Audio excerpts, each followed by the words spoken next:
Bien-aimés frères et sœurs, vous connaîtrez la vérité et la vérité vous affranchira. Ça, c'est pas moi qui le dis, c'est la Bible qui le dit. Mais moi, je vous dis mieux.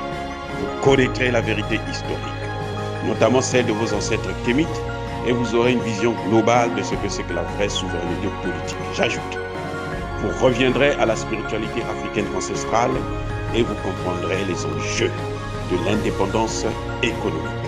Et pour terminer, vous accepterez votre identité culturelle kémite et vous obtiendrez deux choses. La première, c'est la paix. La seconde, c'est le développement, à une condition. L'unité de toute l'Afrique noire, l'unité de tous les Noirs du monde entier. Otep à tous, bienvenue sur la chaîne des panafricanistes par essence, par conviction et par excellence. Celle des citoyens kémites par nécessité et obligation de combat. Nous sommes une chaîne qui n'est guidée que par nos ancêtres, et rien que par les ancêtres qui appartiennent à l'égrégore du monde noir. Par conséquent, nous ne croyons en aucun Dieu venu de l'étranger. Toutefois, cette vidéo n'est aucunement destinée à inciter à la haine ou à la violence, car nous menons un combat qui est d'abord et avant tout spirituel, intellectuel et démocratique. Ensuite, il est politique, géopolitique et géostratégique. Contre l'impérialisme, le colonialisme, le néocolonialisme et l'endocolonial, qui sont tous qualifiés de crimes contre l'humanité.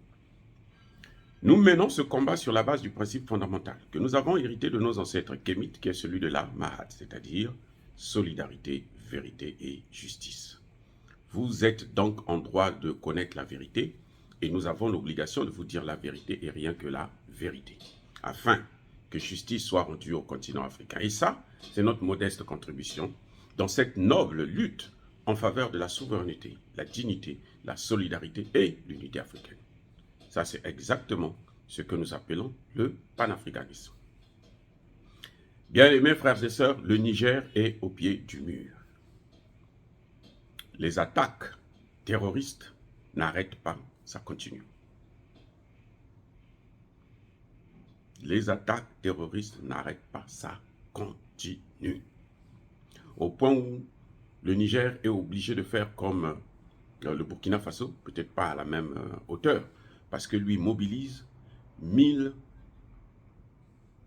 retraités, anciens militaires et anciens gendarmes, pour venir aider les soldats français, plutôt les soldats réguliers qui vont sur le front.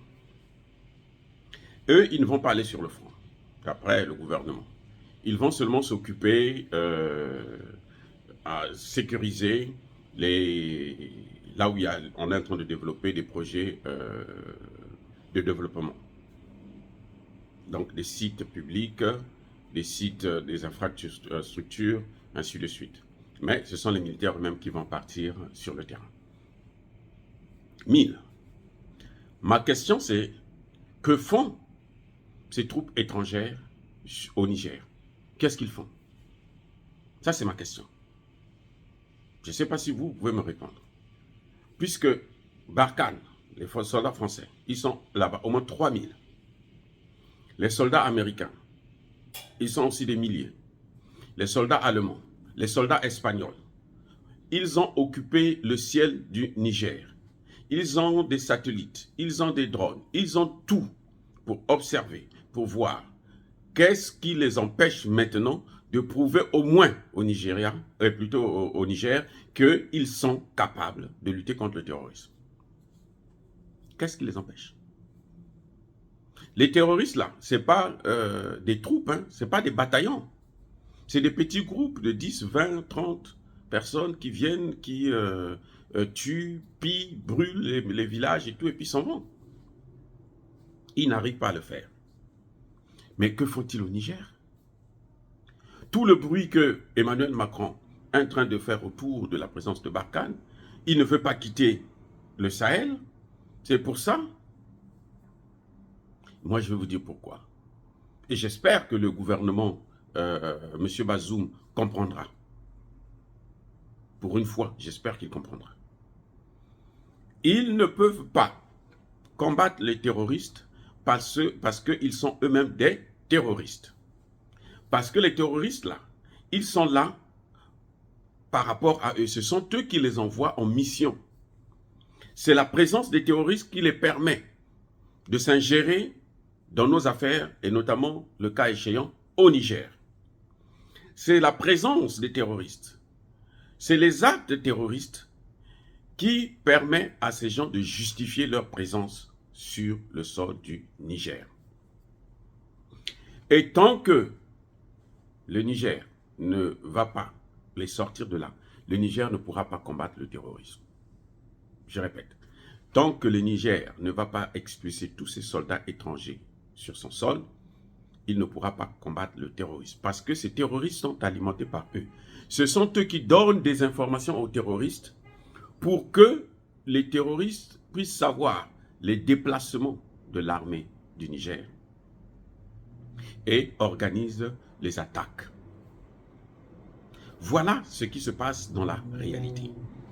Le ministre des Affaires étrangères russe, Sergei Lavrov, avait bien précisé qu'on ne peut pas prétendre combattre le terrorisme dans le Sahel alors qu'on les a amenés en Libye et on les a envoyés dans le Sahel. C'est-à-dire que ceux qui l'ont envoyé ne peuvent pas être à la fois les pompiers. Ce sont des pyromanes, ils ne peuvent pas être aussi des pompiers. Ce n'est pas possible. Parce que s'ils ne sont pas là, eux, ils vont partir. Donc, pour rester là, il faut qu'il y ait toujours le terrorisme. C'est pour ça qu'ils resteront dans le Sahel, à cause des présidents comme Bazoum qui n'ont pas compris que nous devons les sortir. La solution du terrorisme en Afrique, c'est une solution africaine. Les Africains doivent se battre eux-mêmes, mais avec des partenaires sérieux, des partenaires qui n'ont jamais contribué à leur malheur.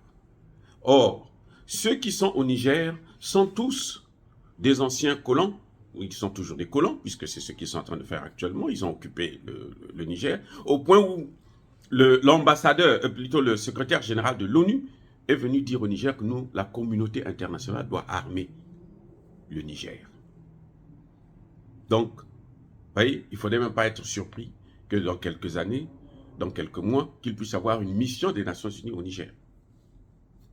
Aussi simple que ça. Donc voilà, le Niger est au pied du mur. J'espère que la population du Niger va comprendre et va continuer à faire pression. Parce que le président seul ne peut pas se battre contre ces gens-là. Il faut qu'il y ait la pression à la fois de l'opposition, mais aussi surtout de la jeunesse. Allez parler avec l'ambassadeur. Ouais, ils ont parlé avec l'ambassadeur et puis depuis, ils s'endorment. Allez parler avec l'ambassadeur, là, ce n'est pas la solution. Il faut d'ailleurs l'éviter parce que c'est lui qui est à l'origine de tout ça. Ce sont ces ambassadeurs-là qui planifient tout cela à travers nos pays. Or, bien aimés frères et sœurs, dire cela c'est inciter à la haine ou à la violence, non. Yabakolerve, Yamalembe. En tout cas, je persiste et je signe. Soyez bénis par le Dieu des Kémites et que tous ceux qui persécutent le continent africain, tous ceux qui le pillent et le déstabilisent, qu'ils soient maudits, punis, écrasés, effacés, neutralisés par le Dieu des Kémites et par nos ancêtres angélisés. Je dis et j'assume.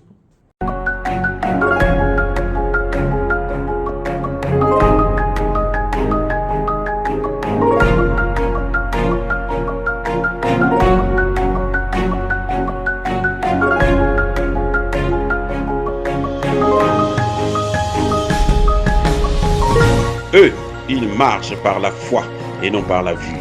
Mais moi, je vous conseille vivement de marcher par la connaissance scientifique et historique, notamment celle de nos ancêtres kémites, par les 5 sens et par l'intelligence. À vous, à Pierre.